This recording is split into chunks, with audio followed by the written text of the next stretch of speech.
नमस्कार दोस्तों, स्वागत है आपका यूनिफैक्स पर।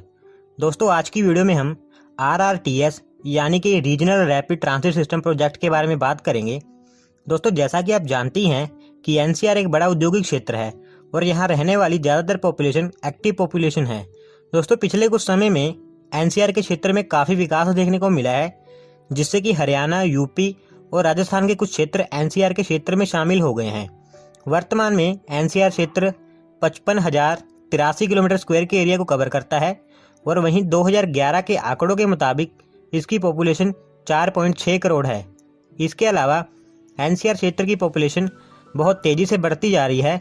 इसका अनुमान आप ऐसे लगा सकते हैं कि 2001 से 2011 के बीच NCR के क्षेत्र में 24% पॉपुलेशन ग्रोथ हुआ है। जनसंख्या बढ़ने के कारण ट्रैफिक और पोल्यूशन जैसी समस्याएं दिनों दिन बढ़ती जा रही है। इसका अनुमान आप ऐसे लगा सकते हैं कि वर्ल्ड की वर्स्ट ट्रैफिक लिस्ट में दिल्ली 8वें नंबर पर आती है और वहीं वर्ल्ड की मोस्ट पोल्यूटेड सिटीज़ में दिल्ली 5वें नंबर पर आती है। इसी तरह की मुसीबतों को कम करने के लिए भारत सरकार ने NCR और उसके आसपास के छोटे बड़े औद्योगिक क्षेत्रों को कवर करने के लिए RRTS यानी कि रीजनल रैपिड ट्रांजिट सिस्टम को, जो कि एक सेमी हाई स्पीड रेल है, उसको चलाने का निर्णय लिया है। इस सेमी हाई स्पीड रेल को चलाने के लिए भारत सरकार ने हरियाणा, राजस्थान और उत्तर प्रदेश की राज्य सरकारों के साथ मिलकर NCRTC यानी कि national capital region transport corporation का गठन किया है।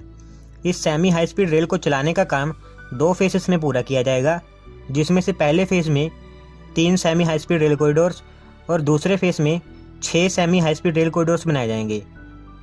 दोस्तों, इस तरह का रेल नेटवर्क NCR में ट्रैफिक और पोल्यूशन को कम करने में काफ़ी कारगर होगा, क्योंकि एक तो ये रेल नेटवर्क फुली इलेक्ट्रिसिटी से ऑपरेट किया जाएगा, जिससे कि पोल्यूशन कम होगा, और दूसरा हाई स्पीड होने के कारण लोग रोड ट्रांसपोर्ट की जगह इस रेल सिस्टम का उपयोग करेंगे, जिससे कि NCR में लगने वाले ट्रैफिक से काफ़ी हद तक छुटकारा मिलेगा।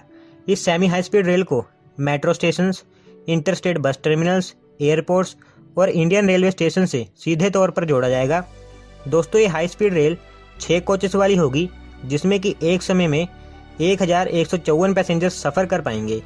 इस सेमी हाई स्पीड रेल की design speed 180 kilometre per hour है और वहीं इसकी operating speed 160 kilometre per hour है। इसके अलावा इसकी average speed 100 kilometre per hour है। इस प्रोजेक्ट के पहले फेज में 3 कॉरिडोर बनाए जाएंगे, जिन पर चरणबद्ध तरीके से काम चल रहा है, जिसमें से पहला कॉरिडोर दिल्ली से मेरठ, दूसरा कॉरिडोर दिल्ली से अलवर और वहीं तीसरा कॉरिडोर दिल्ली से पानीपत तक होगा। इस पूरे कॉरिडोर की नेटवर्क लेंथ 349 किलोमीटर होगा और वहीं इन ट्रेनों की रखरखाव के लिए 6 डिपोट भी बनाए जाएंगे। फिलहाल इस प्रोजेक्ट के पहले फेज पर काम चल रहा है, जिसको कि 2024 तक पूरा कर लिया जाएगा। तो चलिए इस प्रोजेक्ट के पहले फेज में डिटेल में बात करते हैं। दिल्ली मेरठ कॉरिडोर। दोस्तों, ये semi high speed rail corridor 82 kilometre लंबा होगा, जो कि दिल्ली से गाजियाबाद होता हुआ मेरठ तक जाएगा। इस कॉरिडोर में से 68 किलोमीटर का रूट एलिवेटेड होगा और 14 किलोमीटर अंडरग्राउंड होगा। इस कॉरिडोर में कुल 22 स्टेशन होंगे, जिसमें से 16 स्टेशन इस रेल कॉरिडोर के होंगे और 6 स्टेशन मेरठ मेट्रो के होंगे। इस प्रोजेक्ट की कॉस्ट 30,274 करोड़ होगी। इसके अलावा दिल्ली से मेरठ तक का सफ़र 55 मिनट में पूरा हो पाएगा। अगर इसकी अपडेट की बात करें तो इसका कंस्ट्रक्शन वर्क बहुत तेज़ी से चल रहा है और इसका काम 2024 तक कंप्लीट होने का अनुमान है। दिल्ली करनाल कॉरिडोर। दोस्तों, ये semi high speed rail corridor Delhi से हरियाणा के करनाल तक बनाया जा रहा है। हालांकि पहले ये कॉरिडोर दिल्ली से पानीपत तक बनाया जाना था, जिसकी लेंथ 103 किलोमीटर थी, लेकिन हरियाणा सरकार ने इस रेल कॉरिडोर को करनाल तक बढ़ा दिया है, जिसके बाद इसकी लंबाई 135 किलोमीटर हो गई है। ये रेल कॉरिडोर दिल्ली, सोनीपत, गन्नौर, समलखा और पानीपत होता हुआ करनाल तक जाएगा। दोस्तों, इस कॉरिडोर में 20 स्टेशन बनाए जाएंगे। इस प्रोजेक्ट की कुल लागत 40,000 करोड़ है, जो कि पहले 37,500 करोड़ थी। दोस्तों, इस कॉरिडोर के बनने से दिल्ली से करनाल का सफ़र 85 मिनट में पूरा हो पाएगा। अगर इसकी अपडेट की बात करें तो ये कॉरिडोर अभी प्री कंस्ट्रक्शन स्टेज में है। दोस्तों, गवर्नमेंट का अनुमान है कि इस प्रोजेक्ट को 2024 तक कंप्लीट कर लिया जाएगा। दिल्ली अलवर कॉरिडोर। दोस्तों, ये कॉरिडोर राजधानी दिल्ली से राजस्थान के अलवर तक बनाया जाएगा। इस कॉरिडोर की कुल लंबाई 164 किलोमीटर होगी। ये कॉरिडोर दिल्ली, गुरुग्राम, SNB रेवाड़ी होता हुआ अलवर तक जाएगा। दोस्तों इस कॉरिडोर के काम को 3 फेजेस में बांटा गया है, जिसमें से पहला फेज दिल्ली से SNB तक होगा, जो कि 106 किलोमीटर लंबा होगा। इस कॉरिडोर में 16 स्टेशन बनाए जाएंगे, जिसमें से 11 स्टेशन एलिवेटेड होंगे और 5 स्टेशन अंडरग्राउंड होंगे। इसका दूसरा फेज SNB से सोतानाला तक होगा, जिसमें कि 4 स्टेशन बनाए जाएंगे जो सभी एलिवेटेड होंगे।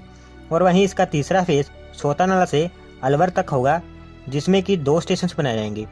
दोस्तों कुल मिलाकर इस कॉरिडोर में 22 स्टेशन बनाए जाएंगे। इस प्रोजेक्ट की कुल लागत 37,000 करोड़ होगी।